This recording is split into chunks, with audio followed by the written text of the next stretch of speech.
The countdown always like takes me off guard. Takes the Yeah. guests off guard too. Hello, friend. Hello, how are you? I'm doing great. Thanks for joining the podcast. How you feeling? I'm feeling good today. Yeah. It's nice and relaxing the weekend, so What do you do on the weekends? what I do. It all changes. So I'm back at Sacred Heart. It's my second year. Oh, yeah, Sacred Mhm. Heart. Oh, hold on. Yeah. So, not to cut you off, but Oh, not no, that's perfect. You're good. I just wanted to give you a little heads up that a lot of our listeners are Sacred Heart faculty staff. So, which oh. program are you in? I'm in the clinical mental health counseling There we program. go. Hello, my I'm an alumni now. It feels so good to say that. But hello, faculty. We, I've had a hell of an experience there at Sacred Heart for the mental health Yeah. counseling program. But you do have some professors that may be listening to this. So introduce yourself if you haven't already. Yeah, well, hello everyone. My name is Priscilla Montes. And yeah, I'm in my second year, so I'm now in practicum at the Sacred Heart Clinical Mental Health Counseling Program. Such a long Nice. word. I was like, ah. It is. It really is. So you're in your practicum. So I'm thinking, I'm not 100% sure who's teaching practicum. It could be Dr. Bird. She is teaching one of them, but I'm with Dr. Rayson. Dr. Ryson is that's my homie right there. Yeah, she's actually going to join the podcast pretty soon. Dr. Ryson is great. A special shout out. I have a lot of love for her. She helped me out a lot during my time at Sacred Heart. Dr. Ryson's great. Yeah. So you're just starting your practicum now. Yeah, I'm technically going into week 2 now. So yeah, Hmm. I just finished week 1. Mm-hmm. Where you don't have to say the name obviously of the site that you're at, but do you like the location where you're doing your practical? Yeah, it's at my job. Okay. So, yeah, Yeah. so it's helpful because how can you work full time? I mean, I applaud everyone who does it, but or who has to do it, but how I don't know how it's possible to do practicum and a job. Like, it, Yeah. It's yeah. tough. It's tough. Yeah. It's trust me, it's really difficult. But it's super helpful that you're doing it at your job. I mean, you don't have to go to another place, right? Exactly. So it's like it takes less hours out of because everywhere you commute in Connecticut, it takes a while. So, That's great. What population are you working with?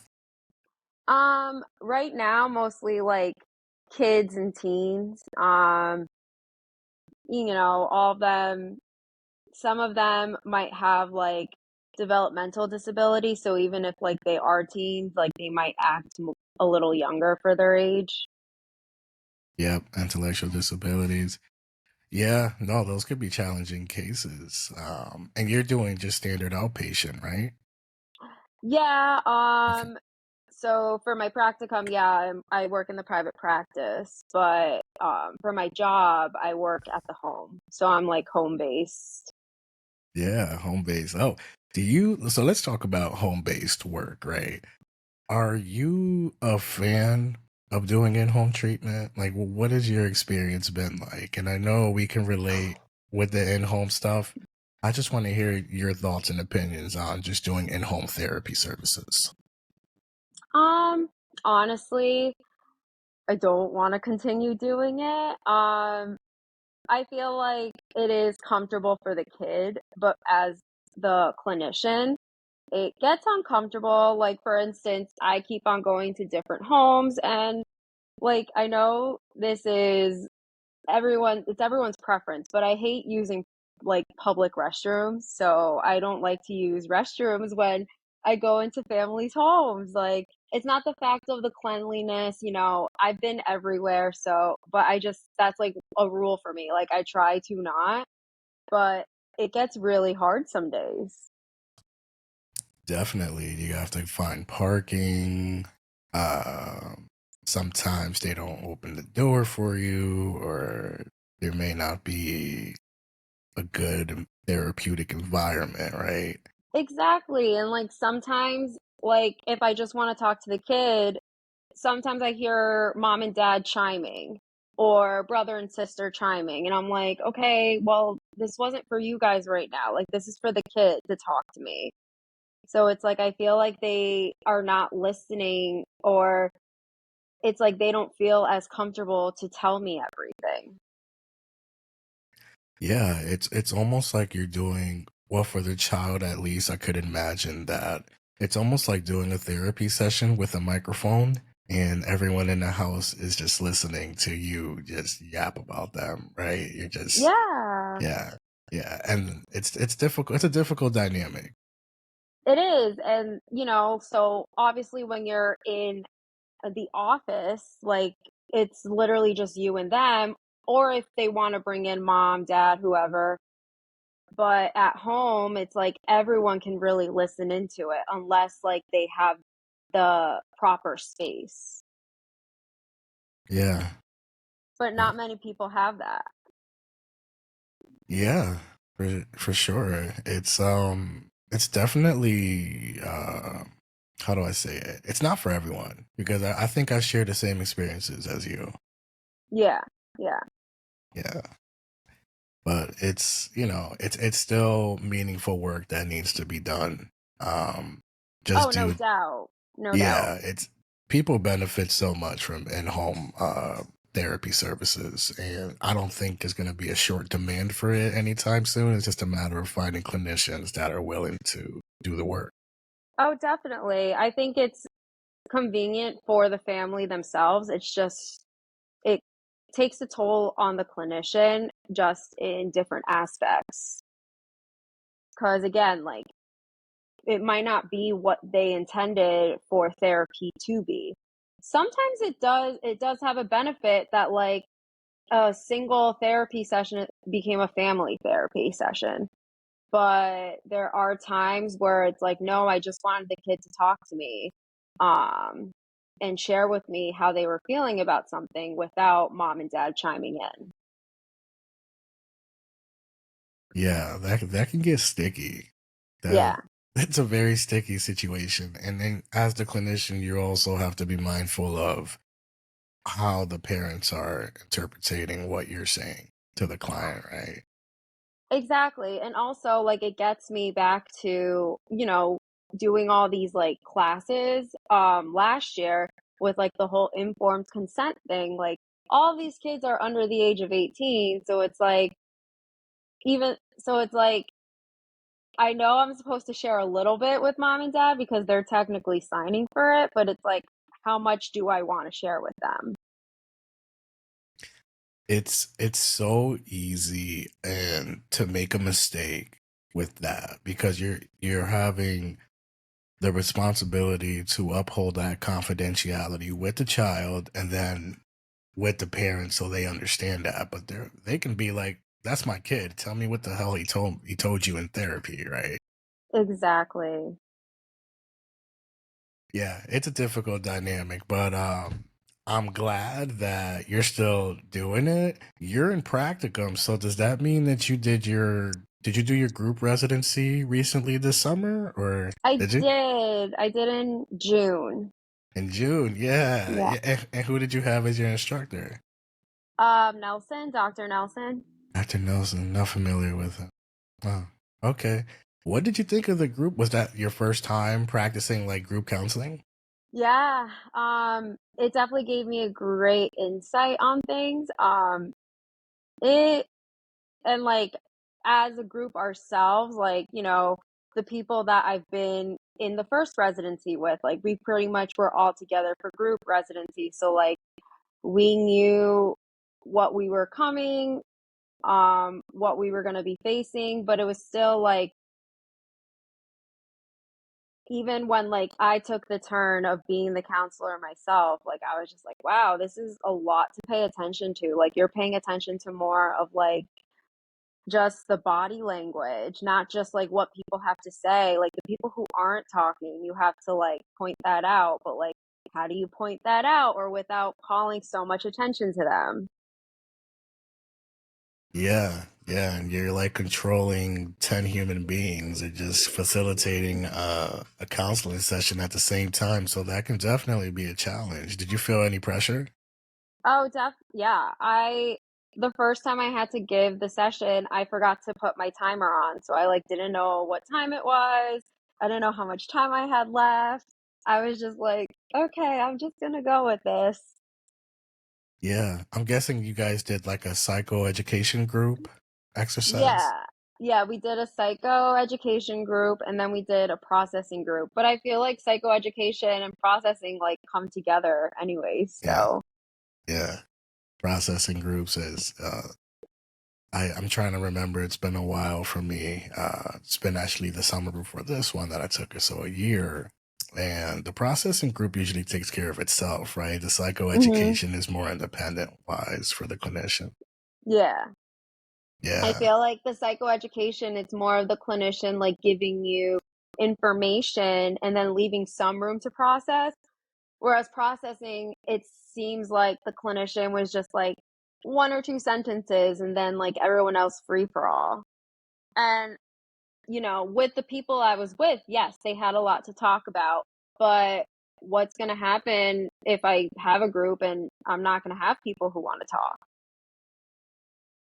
Yeah, that's part of it, right? And actually that's an important thing to pay attention to and how to address it, right? Because the group has its own identity. I'm sure you remember that from Hmm. through residency. It's very different from an individual session because the group is its own identity. At least that's how I've been studying the Yeah. dynamics of group counseling. Yeah. And I mean, from what I observed, it's just, you know, individual, you're just worrying about that one person. Whereas in group, you have so many different individual identities coming together. Is that a recipe for disaster sometimes? I think like the forming stage is always going to be a little intimidating because that's when the group is first assembling and you move on through the group stages and there's conflict that happens, but it's all normal stuff in group. Could you see yourself running groups like after your graduation, like into your career? I want to.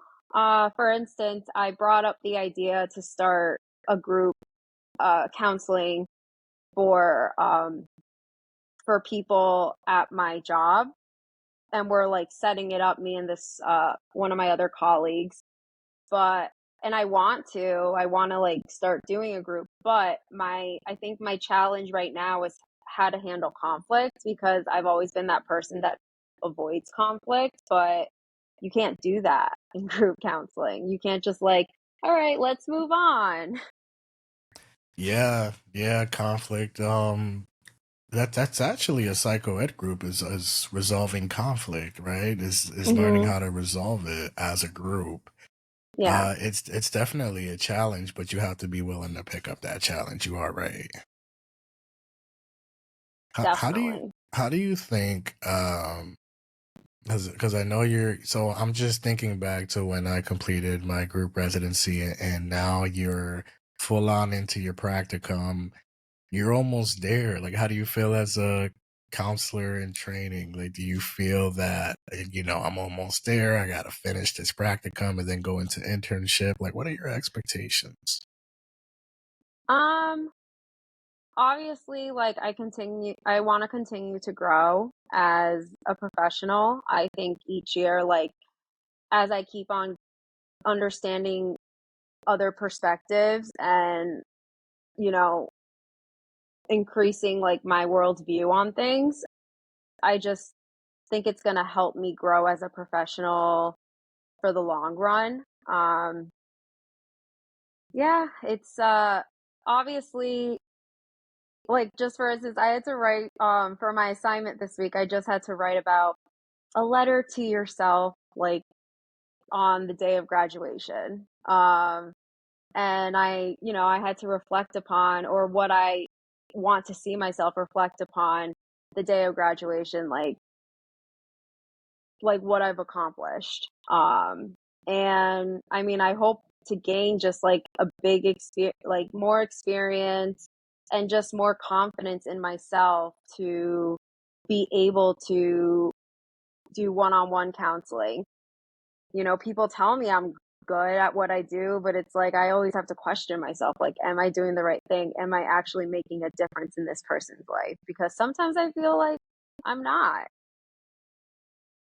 Yeah, yeah, I can relate to that feeling. It's, creating the therapeutic work is it's not a straight line. Mm-mm. It's definitely not going to be just a one-way path to recovery, right? So Mhm. it's a process, and I'm sure that you recognize that process as a counselor in training. But you Mm. have a lot of experience with clients. I do. I've been working in this field for uh it's been it's been a while. I think that since I was like 9 years now, but I was never sure. Like, I feel like I always wanted to be a counselor, but I would always like be like, no, I don't want to do it. Like, no, no, like it's fine. Like, I'll continue just doing what I do now and figure it out then. But then it always came back to me. It's like, no, in order to continue growing in this field, like, you need to have titles. You need to have just like licensing. That's the only way you're going to continue growing in this field. Um, and I'm not like, it stinks because it's like, all right, like I have all this experience, but at the same time, it just lets people know how experienced you are with all those credentials. Yeah, for what it's worth, I actually received my first credential yesterday. No, a day before yesterday, the 1st of September. I received my LPCA. That's so awesome. Yeah, Congrats. thank you. And that's exactly what you're working towards. Mhm. And that's exactly what you're going to be, I want to say very soon. And it's a great feeling. Sacred Heart University's clinical mental health counseling program will set you up for success. I find personally for myself that everything is going to tie together by graduation for you. If you Yeah. remember anything, remember I said that. Like by graduation, everything comes together. I feel like it always depends on the program you pick, but I feel like when I was looking at this program, I was like, all right, what program is going to help me like, you know, obviously do the work, but like help me get there, like with all the paperwork requirements, filling that out to take the test and everything. And that's why I kind of picked this. I mean, there were other reasons, but I think that was like one of my main reasons why I picked this program. And that because like just say for instance, I work with a colleague that went to a different program and she is telling me like how much of a mess it is because she is receiving like no help whatsoever in like her hours and like applying for the exam and like the requirements like they haven't like helped her with any of that. It could definitely become very messy. And I've heard of horror stories like that from some therapists in the field that I'm friends with. It's definitely not a good thing, right? Because you need support. I mean, there's so much that goes into this, especially in the state of Connecticut. I'm finding that the state of Connecticut, they're very stern, very strict.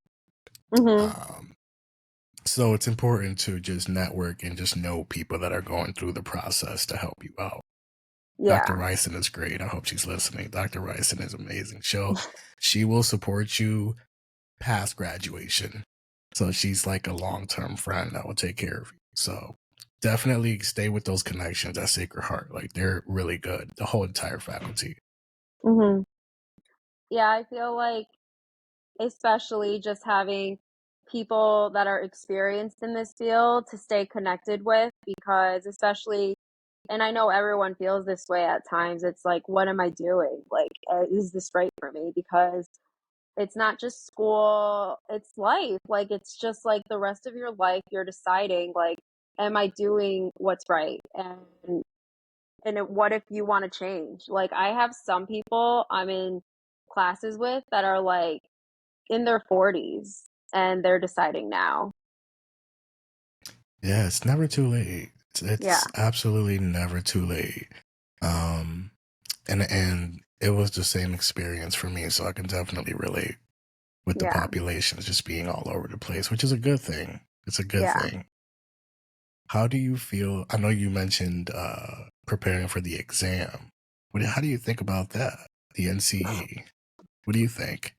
Oh my God. I still haven't bought like a book or anything. Like, I there are people that are like, "Oh yeah, I just bought my book and I'm just like, I don't even want to look at it." Like, and I'm not good at standardized testing, so that's what makes me nervous. But, I was advised to, like, when I get the first chance to take it, because that's when you're still going to be fresh with all the information you just took in from school instead of just waiting a couple years.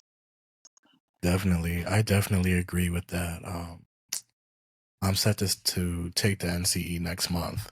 Um, from my experience, from the people that have spoken about the test, they say that it's very passable. So if you did your thing in graduate school, you'll be fine.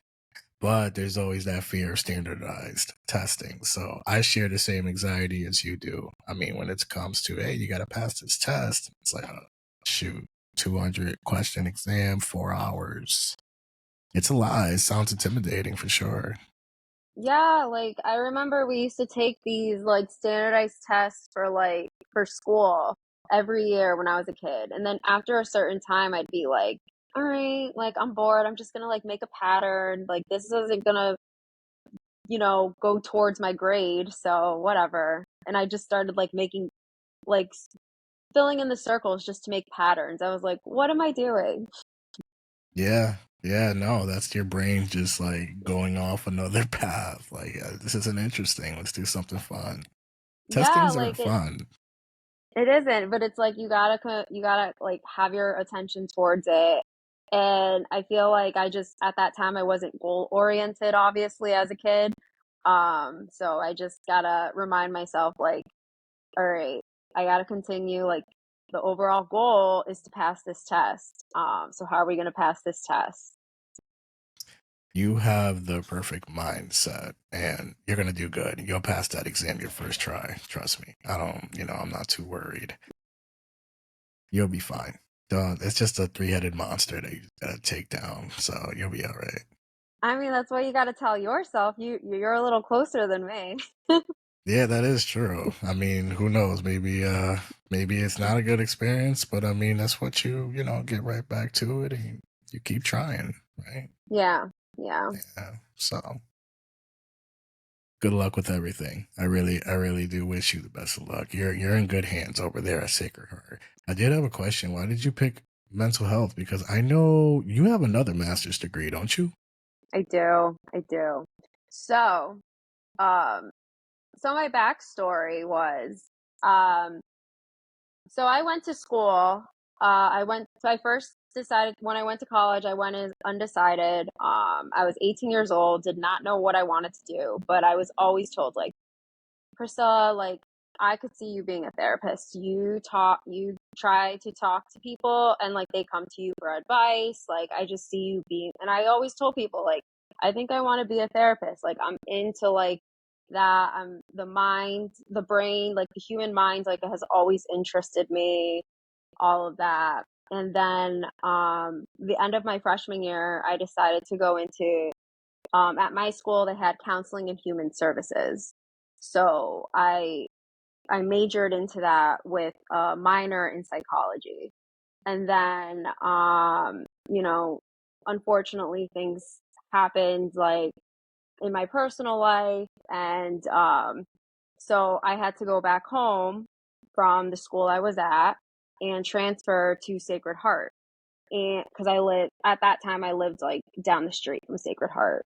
And they didn't offer counseling and human services. They had psychology or social work, but most of my credits would transfer if I majored into psychology. So I decided to do psychology as my major, and that's how I finished off. And um, then I decided to like go to work right away, and I was like, grad school can come, but like let me get my hands wet in, the field. And then as I was deciding to go to grad school, people would come back to me and it's like, all right, like, what do you expect to do with counseling? And I was like, I don't know, maybe work in a private practice. And they're like, oh, well, like the average like salary, you're gonna be like struggling because the average salary is like, 40 grand and blah, blah, like, people would give me numbers, and that kind of scared me a little bit. So then I would talk to people, and everyone was like, well, maybe Sacred Heart offers this program. And I knew someone who did it, and she decided to go into HR because she wanted to help people, but I guess it's more for getting jobs and like talk to people in that way. So I decided to do the same program and go into HR, do all that. And obviously that didn't work out. Um, I even heard that this master's program is not even offered at Sacred Heart anymore. And so yeah, that's kind of what um that was kind of like my struggle, like what did I actually want to do? And then finally I was just like, you know what? I don't care what people are telling me. If my heart is still saying that I want to be in counseling, then let me just do it. But then it was kind of like deciding between social work or counseling, like which one is right for me. I still go back and forth about it, but I just feel like counseling was more right for me. I've always like, I talked to an advisor about it, and she was kind of explaining how social work deals with like um macro, where it's like you're considering all these different factors, like environmental factors. It's helping you, where in like counseling they're dealing with the micro, like what's inside of you. So I kind of decided at the end of the day, I was like, counseling sounds more right for me. The best way that I was describe exactly what you said was that counselors focus strictly on talk therapy. It's Mhm. straight to science, and I love how you mentioned that social work is a lot more macro, so they consider everything, Mhm. tying into services, resources for everyone, making sure there's support on all ends. But it's interesting because you mentioned that you were drawn to counseling, and I actually said this recently on an episode, that counseling chooses you, you don't choose counseling. Mhm. So it sounds like from your story, like it just all just came together. It did. I mean, I wish obviously I was when I was, 22, be able to make that decision right away and not wait like almost 8 years later. But You're still young, stop it. There's like yeah, this but thing. There's like this thing where people are saying like, oh man, 30 is old. You're young. You're 30, right? Are you? Yes? 31. 31. Okay, Yeah. yeah. Got the rest of your life ahead of you. Stop playing. Yeah, I know. It's just tough when like, I look at some people that are the same age as me and like are kind of doing what I wanted to do. And they're so much not far advanced, but they're already like LPCs or LCSWs, where I'm just gonna just get to LPCA next year. Comparing your cup to others. I know, and it's so tough. It's so tough. Comparing your overall story to another. I know, and I know I Yeah. shouldn't, but, so it's just it comes in the back of my mind from time to time. Well, do you think that it motivates you to work harder? Like you feeling that way? Oh, no doubt. I feel like I'm just so motivated to, like, get this ride done as soon as possible, but at the same time, like, still grow from it. Like, right now I'm just like, do as much work as I can because the outcome is years from now, I might not have to work as hard. Um, Obviously, I'm always going to try to work hard, but I feel like just recently or in the past years, like I started like finally improving myself. Like a couple of years ago, I was like, what am I doing with my life? Like, I have no idea what I want. Like, what's going on? And I had to come to a fact that I was just like, I'm not happy where I am, and I have to make a change. And the big change was like finally just moving out of the situation I was in, and then also, finally going back to school. Finally making that decision because every time I kept questioning, like, I'm not happy with my life. What am I going to do? And the only way to improve from it is to continue growing. And it's like, how am I going to grow in this field without, again, going back, getting my credentials? So, um, yeah. Yeah. Yeah, I love that. Yeah. Yeah, I mean, you got to get to work and there's not I don't think that there's like a set period where you're supposed to get all these things done.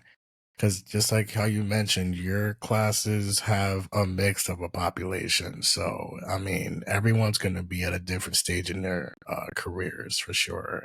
But it sounds like you're on a good track. You're on a good path right now. Yeah, thank you. I mean, I I try to just say like I try to put like maybe 5-year plans, like, and just be like, all right, what can I accomplish then? And it's like, all right, like I need to get this done, and then what's going to happen next. So it's like trying to like plan myself, but at the same time I can't like pressure myself so much because I'm like, what, life happens and there can be a lot of changes, so I can't like set for all of this to happen because what's you never know what other stuff might happen that might pause the transformation. Yeah, you're just ready for whatever at this point. I think that comes with your life experiences, though, right? Like you learn from Yeah. your past and all the things that's happened. Yeah, exactly. Other So, but than, hey, you're good. You're yeah. fine. Yeah, Yeah. you're in a good place. I'm not too worried about, I mean, the decisions you're making. You're pretty good. You're solid. I mean, But I'm you sure seem you're, pretty good too. no, I'm doing terrible. I'm like, I'm drowning here. I'm all right. I mean, everything's a work in process. Overall, it's one of those things. Like for myself, I'm just focused on growing and just getting the credentialing out of the way, like you mentioned. Now keeping track of the 3,000 hours that you have to do post graduation. So that's totally your responsibility as well. I'm not sure if you guys use Tavera still to track your practicum hours, but that's Mhm. something that you should use for like past graduation because you could track your hours there too. Yeah. Yeah. So I mean it's a lot, but you're doing it, I'm doing it. We're gonna be okay. I got a feeling. At least I hope so. Yeah, I mean that's the only thing we can hope for. Yeah, yeah. Other than mental health, I mean, I probably asked you this, but why, like, what brought you? I know you said that, you chose your major, but outside of just school, did you know that you wanted to get into mental health, or did you go through some things as you were, in your teens, in your 20s that really brought you to pursue a career in mental health? Yeah, so like my story, especially with like the population I'm choosing, um, I mean, so my biggest thing I want to like work with adolescents, teens, or like young adults because So when I was in high school, especially, I just felt like nobody understood me. I was going through things. I also had a different perspective on things. I feel like life experience have helped me gain a greater perspective, but at that time, like, I wish I could have someone to talk to. And I feel like the teens are very hard because they don't even know how to express themselves completely, where I feel like that was a struggle with me too. Like, I was always told that, like, you're weak if you cry, you're weak if you show your emotions, kind of thing. Where now, like, I'm finding out, like, to be vulnerable is beautiful. But as a teenager, like, nobody really wants to do that. And at the same time, it's like nobody really knows, like, I'm sad, but like, tell me how sad you are. Like, explain to me. And they're just like, I don't know, I'm just sad. Like, so helping individuals who can't really come to that realization yet is like kind of what made me want to continue doing this. That's great. I love that. Yeah, I totally could relate to that. And communicating emotions is something that some people just don't do in their households, right? Mm-mm. Um, Culture is something that plays very much into that, and it's an important concept of the counseling profession in general. Oh, definitely. And I just feel like, culture, like you said, like, I come from a traditional, like, Catholic, like, Hispanic family. And for them, like, mental health is like a huge, or was a huge stigma for them. Um, just accepting like all these new things. It's like, no, we're used to this. And also, we're used to this livelihood, but it's like, you know, especially in this, I feel like in this kind of community, we have to just be open to more, diverse populations. So it was tough. It was tough growing up because I always felt like, again, nobody understood me. And I feel like I was just overly sensitive about things. I always felt like, and when I tell people, they're like, "What are your greatest strengths?" And I'm like, "My empathy," because I always felt like when people talk to me, like I could literally like feel what they were feeling. Like, there were times that I would literally start crying because of the situation that happened, and like I could imagine how that person was feeling. And it's very hard, like, to do that. I know a lot of people like struggle doing that, but I would say like that's like one of my big things that I feel like I'm passionate about. Like, I want to feel what you're feeling, but it's like, I don't know, it's tough for other people to accept, to be so open and vulnerable. Yeah. It's almost like you want to be there for yourself, or Mm, give that person that feeling that you would have wanted during those mhm. times of hardship, right? Yeah. Yeah. Yeah. Yeah, that's a lot. I give you credit. That's a lot of responsibility. I don't know. I give you credit for just putting it that way so perfect. Um, Thank you. that's yeah. I mean, I don't know. You're like like a superhero now. That's what you sound like. No, not at all. Like, I mean, I hear so many different stories, and it's like I can't even imagine how it is to be in that. Like, I've been so grateful for everything that has come to me, all the support I have in, family and friends. And some people don't have that. Um, so, like, I can't even imagine, like, for people to be in my position, helping other people knowing that they don't even have that as well. What would be your best advice to those people that don't have that and maybe they're looking for help, but they're just not looking for it? Like, what would you recommend for them that may be listening to this episode? Recommend for people who, like, Or want. looking for help? Yeah, looking for Look, help. Maybe looking for maybe I don't want to say looking for therapy because perhaps they have that stigma, right, that you just mentioned. Maybe they don't believe in therapy or just finding that person that can help them out of their situation.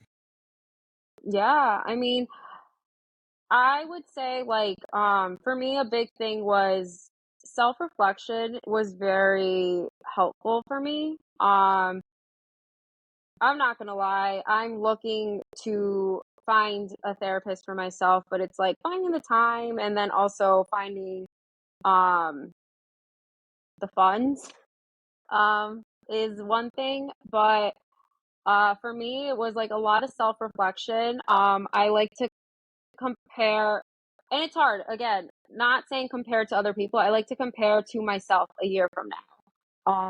So even today I was just talking about with a friend, um, comparing myself in on September 3rd of 2022. Where was I? And am I in a better place? Am I at the same place? What's going on? And I would say that each year I look at myself, I usually think going I'm headed towards the right direction. Do I know I am? I might just change my mind in 2 years. Maybe this isn't for me, who knows?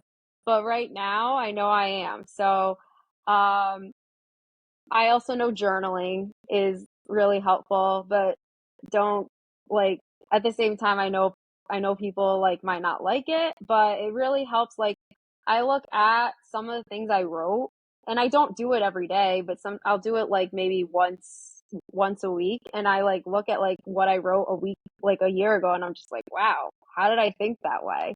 Or why did I think that way? So journaling has helped me. You know, I like to I wouldn't say meditate because I don't I don't meditate, but at night I do take like 5 or 10 minutes and I go through like when I have the time, like I go through like wow, like coming into a realization like wow, I can't believe I thought about this situation or topic this way, and you know, I'm gaining a greater perspective on things each time that, I talk to people, I hear them out. Not saying I tell people my situations, but like just talking to them and hearing about their life experiences even helps me gain a greater perspective and how I thought about things. Yeah, yeah, that's you have a really good hold on the way that you handle your own stressors, it sounds like. Yeah. Yeah, that's really meaningful advice for a lot of people that could really use it. I mean, anxiety and depression is really skyrocketing for the past few years now more than ever.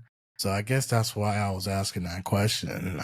There's a lot of people that fight these hidden battles, and as you already know, September is Suicide Awareness Month as well. Um, what are your thoughts on, because I'm pretty sure you have worked with clients that have some ideation going on for suicide. Mhm. What is your opinion on just suicide ideation? Um it's a tough topic, honestly. But it's something that like everyone thinks about.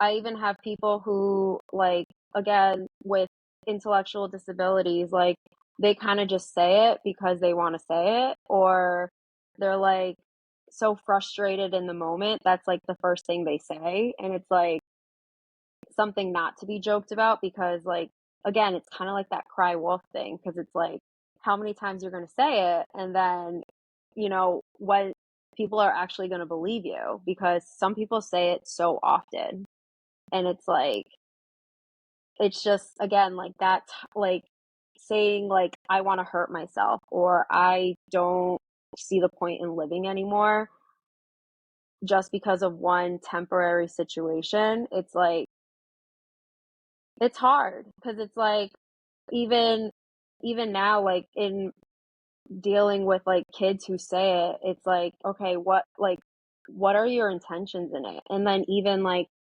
just say like this is not, I wouldn't say crazy, but it's just the situation, like hospitalizations, even like now, I would say in Connecticut, or at least like in the Fairfield County, even New Haven County, like there are no beds for anyone. So even when like people do say it, it's like they're not going to find you somewhere to go. It's like you're going to be in the hospital for 2 days and then you're home.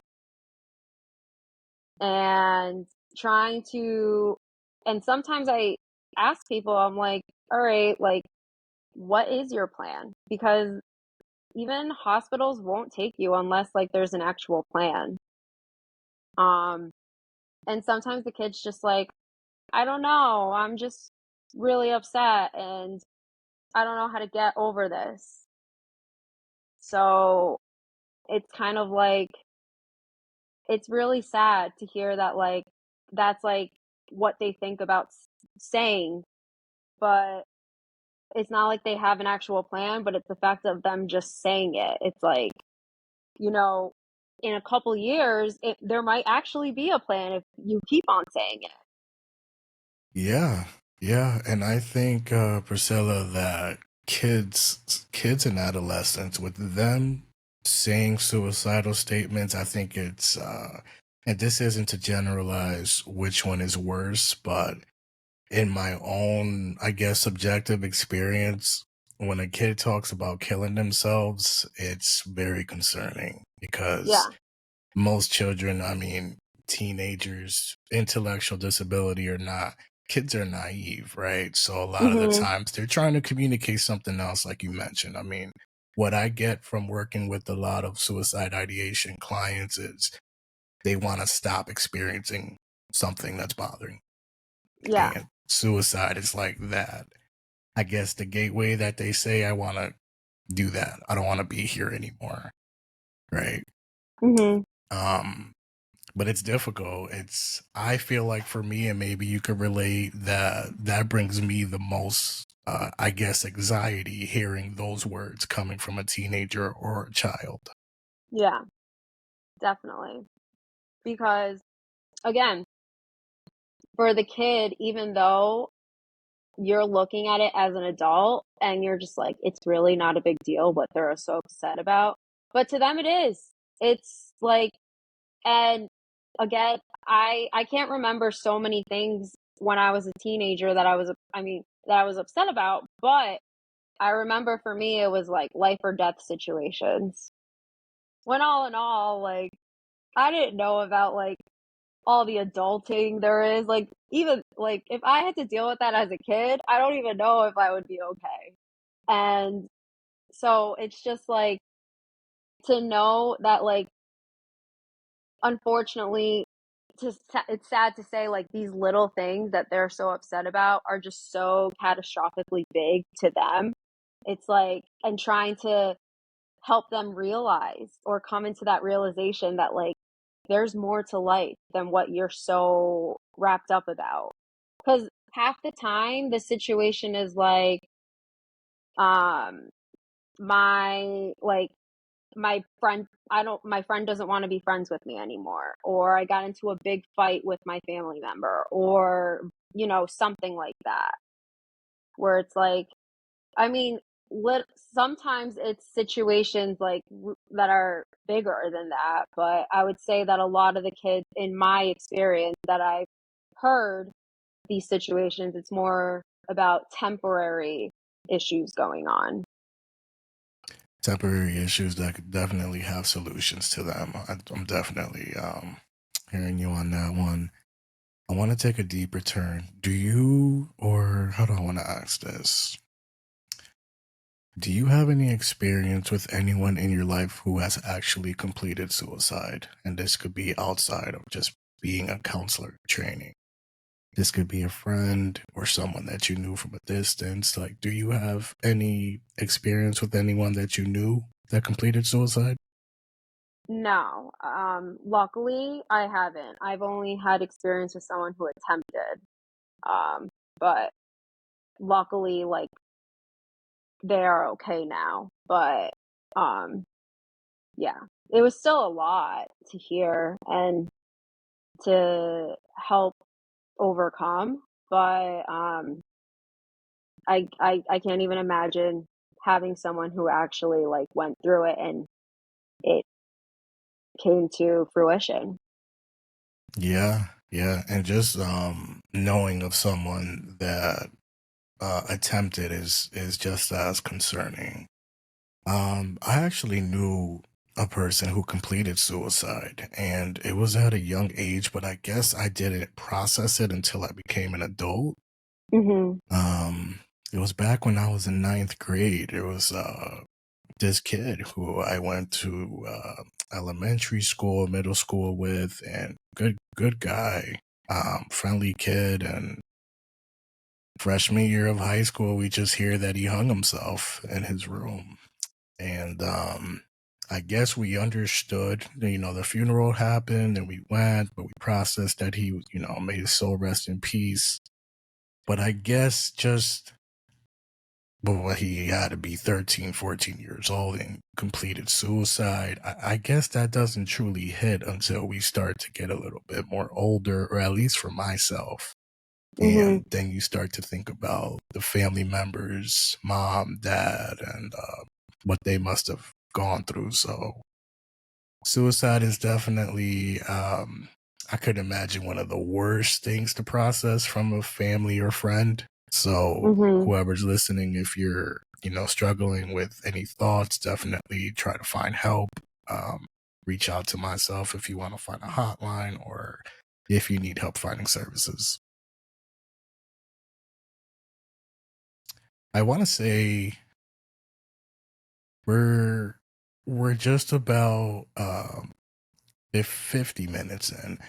I wanted to ask you, so we talked about culture earlier, right? And Mhm. is it Colombian?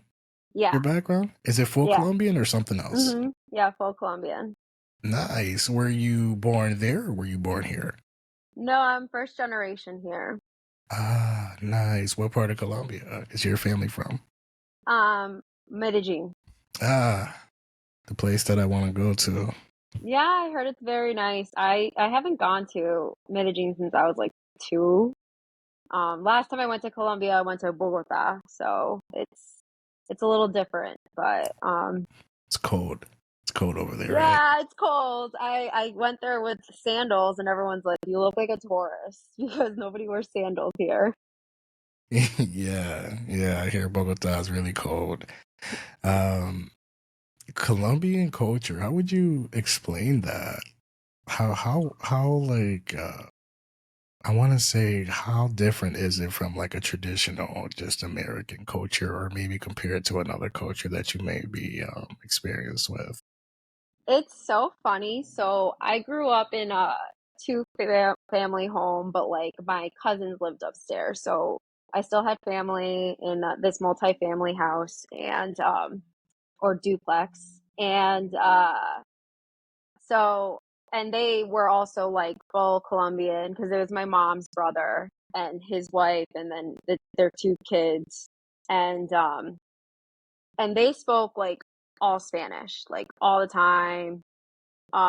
So it was like completely like Colombian or I guess like Spanish when you go upstairs, like go because they lived upstairs, so I always called them upstairs. So you would go there, and but then in mine, my parents were they always wanted to like their goal in life was to have us have that American dream or like have that American tradition. So they wanted us to still have their tradition embedded, but they also wanted us to make our own, but have more freedom being in America than what they had. And so now I compare myself with my little cousin because she's an adult that lived in the same in a duplex and when you talk to her, like, she's, like, full out, like, Spanish, like, or she, like, literally says that she's from Colombia. She's like, "I was born there," and I'm like, "No, you aren't," but that's what she tells people, and she has, like, this accent, like, she can talk, like, full out and is completely comfortable speaking like that. To me, because I feel like my in my home, it was more Spanglish, like, it'd be like some things we'd speak in Spanish, sometimes it would be in English.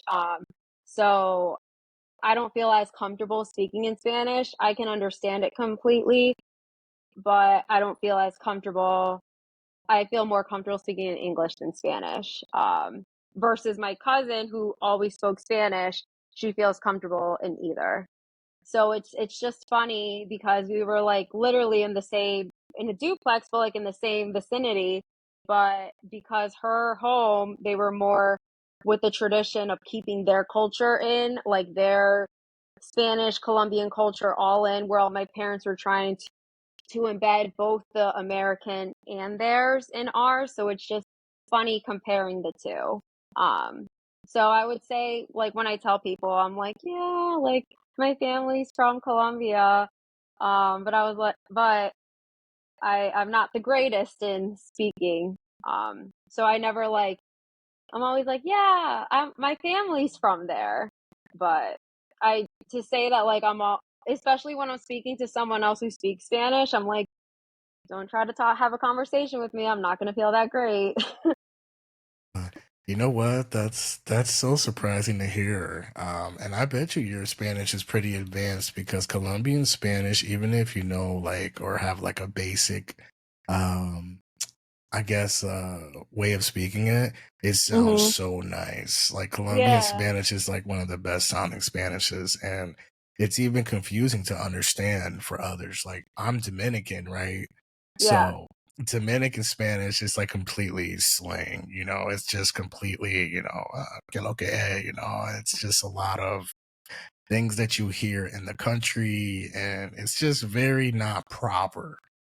It's so funny hearing from different, Spanishes, but even like English, like, like here in America we speak English, but same as like in the UK they speak English, but it's like, they say things differently as well. So, Yeah, yeah. yeah. And it's even even think about the United States, right? We're in the East Coast and we have a certain way of speaking with one another.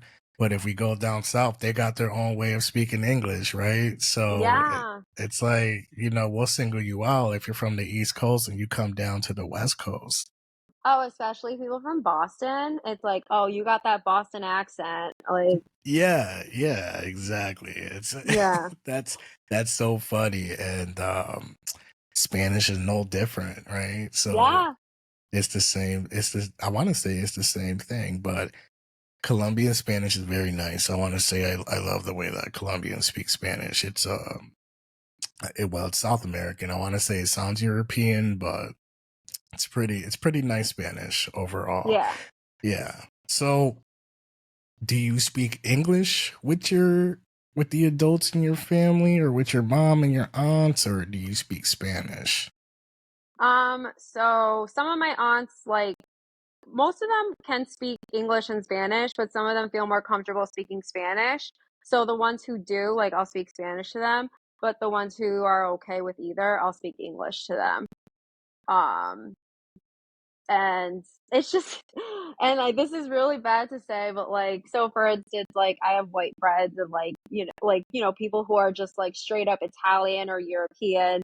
And then I have like my Spanish friends, and with like my friends who are more European, like I'm like, yeah, I'm the Spanish friend. I can speak Spanish and I feel so at ease and comfortable speaking like that. But then with my Spanish friends, I'm like the most, like, they call me the whitest friend because I barely speak Spanish because I know that they're all going to be better than me in the Spanish field. But for work, you know, no matter what, like if a person is speaking Spanish with me, like I have to speak Spanish with them. It's not like I can pick and choose. Yeah, So, so that's what I wanted to ask you. Do you do therapy in Spanish? Like, do you have to do some sessions in Spanish? um, I haven't had to yet. Uh, just like with, I know like I've had some parents, that, only or usually only speak Spanish or speak very minimal basic English. So I'll speak Spanish to them because they understand it better. Or we'll have kind of like that Spanglish conversation, but I haven't had like a full on like therapeutic session in Spanish.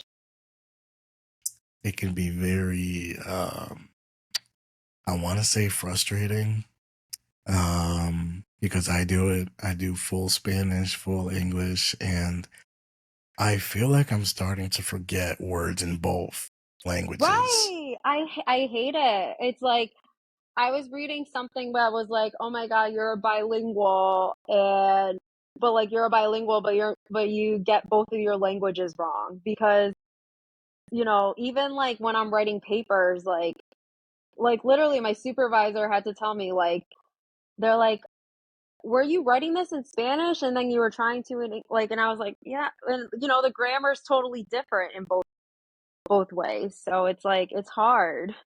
Even It's like when I had to very, translate stuff. So yeah. So you do translations pretty well. yeah. Yeah. I'll tell you what though, they pay you like the extra bucks for being bilingual in the Mhm. counseling profession. So you They got like do. you got a good upper hand, you know. I know, and like, I put like obviously like that's like one of the big things they're looking for is bilingual people, because there's not many in this field, which or I guess there are, but they're not fully bilingual. Yeah. Yeah. And there's a shit ton. I noticed we didn't curse at all. You can curse on this podcast. I'm sorry we're like an hour in and I didn't mention that. But It's like, "Oh, hey, we're about to end, but" but you could curse, you can. This is explicit. This is fine, okay? I just wanted to say there are a shit ton of Spanish speaking clients that are looking for services everywhere. I want to Mhm. say everyone's waiting list is like there's a lot of culture in there. So there's a lot of work out there for Spanish speaking families and clients. I don't know if that makes you excited or not, but I feel like it just gives more options because again, you're not gonna like you're like a client's not gonna meet the first not all the time they're gonna meet a therapist and be like, "This is my therapist." Like it takes sometimes people like 2, 3, even like 4 or 5 therapists to go through to be like, "Wow, this is my therapist." But then also is it your therapist for only this time, like at this point in time in your life? Or do you think you could be with this therapist as you continue?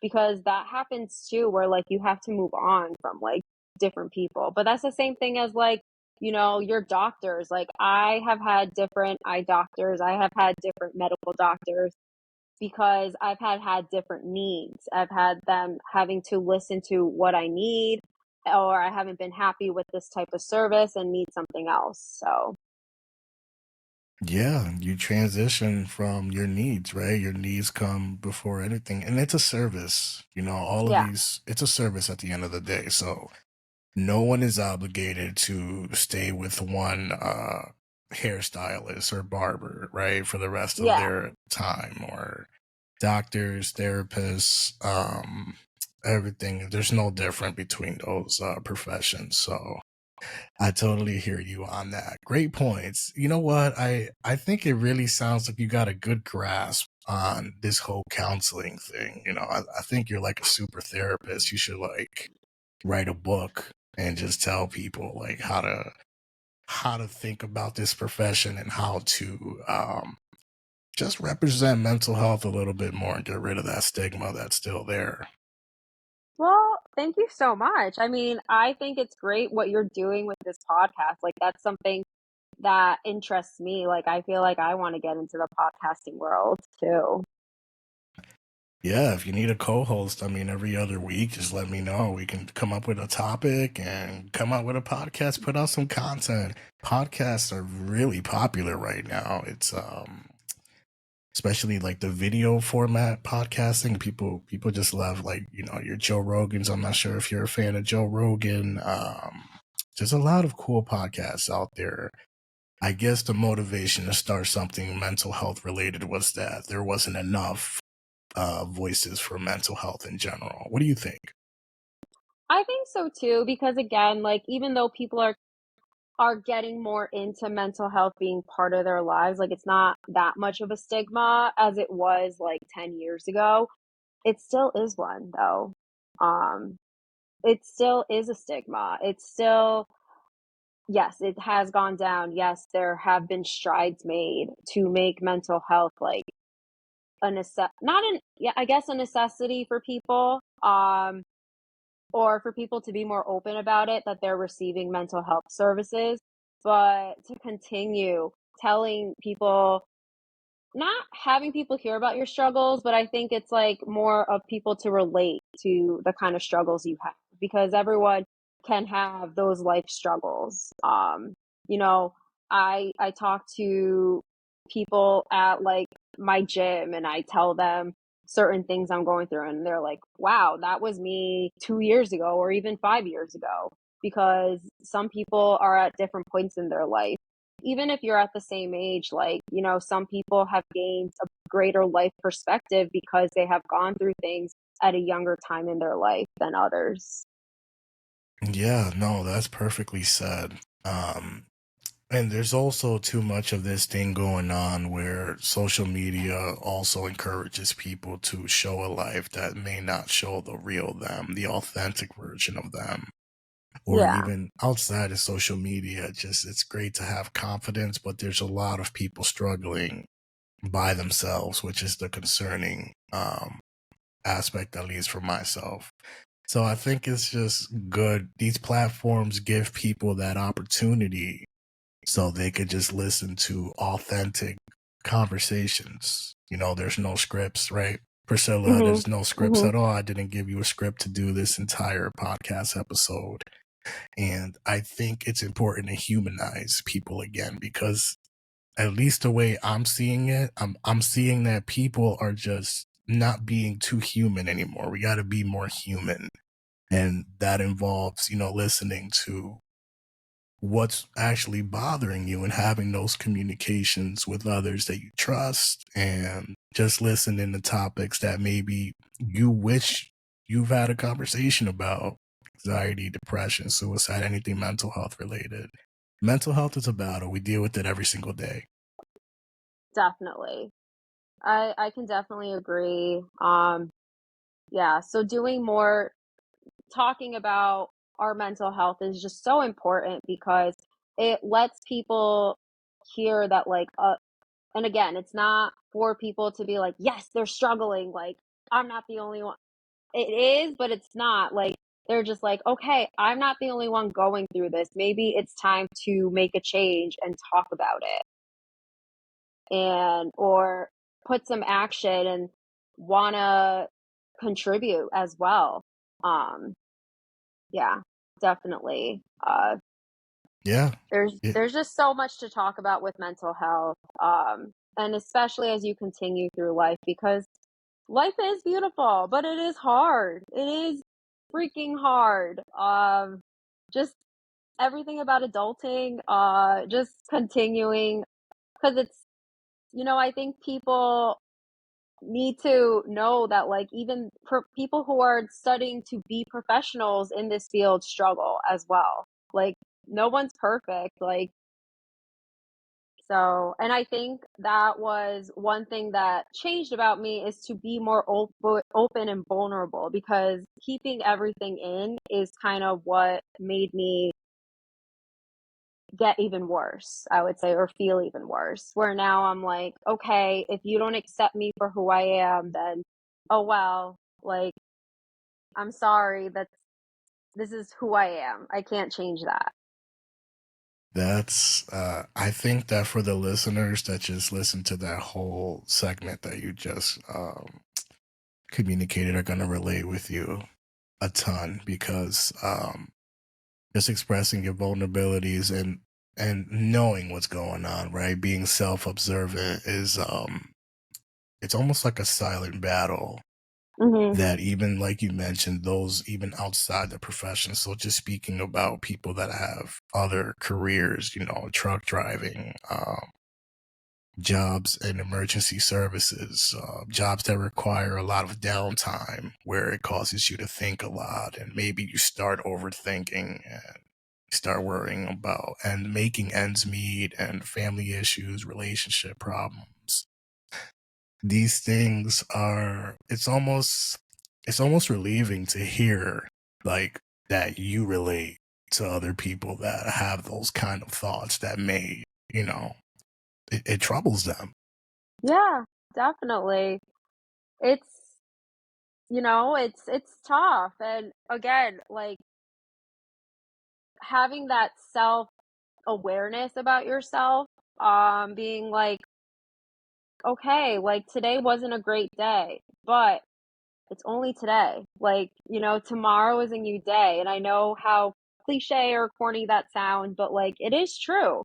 Like, you can only get better for the next day. And you might not even have a great day or week or month. That's like friends. But honestly, like, just continuing to be active and doing what you do, it's like, the end goal is to hopefully that it gets better. Yeah, yeah, and it will get better. You know, just be kind to one another. And I would say to anyone that struggles with a lot of that regulation, just regulating your own emotions and regulating just your own peace, because a peace of mind is more important than anything else in this world that anything can offer. A peace of mind is more valuable than money, it's more valuable than anything. So I mean, Yeah. find your peace of mind. If having a peace of mind is you having a bad day and maybe you just gotta, you know, take a shower, light a candle, and just go to bed. Maybe that brings you happiness. Go for it. Tomorrow's a brand new day. Or maybe you watch a Netflix show that brings you peace. By all means, because your peace of mind is your own responsibility. Yeah. I think also, like what you just said, kindness, that's like my huge like mantra, like practicing kindness, like you don't know what people are going through and their silent struggles, and just having that one helping hand or that one smiling face or just any like friendly face can just lift someone's spirits up just for that day. You don't know what difference you are making in someone's life just by offering that kindness to them. I love that. I think everyone on the other side is going to appreciate that. Do you have any last words you want to tell our listeners possibly where you want to be reached? If you don't have to share your socials, but if you want, you can. Averaging over 100 listeners per episode, people are going to find you interesting. You just want to give your little time to shine here. The floor is yours. Sure. So you can find me on Instagram with okay, my Instagram is underscore Priscilla Mon. I kind of the way I say it is like Pokemon, but Priscilla Mon. Um and yeah, I thank you so much for inviting me to this. Like I had so much fun talking about life in general and how mental health has made such a difference for me. And I hope that, anyone who is listening can relate, or if anyone wants to talk or share their story with me as well. Again, underscore Priscilla Mon on Instagram. Yeah. Thank you, Priscilla. Everybody, you got it here first. Clinician, counselor in training, Sacred Heart University. You're in good hands. I see a lot of good things happening for you in the next coming months and years. Good luck to you in your career as well. And also, I want to say we'll definitely get together again. We could do some planning, do another episode, and Yeah. we could continue to just spread that word. This isn't just a one-time thing. You can come on numerous amount of times. Obviously, we'll make our schedules align. And if you have any topics, ideas, and also if you have any of your friends that want to jump on and maybe do a two-way podcast, three-way podcast, we do that as well here on the cafe. But by all means, we thank you for joining, and we're out of here. Thank you, Priscilla. Thank you so much.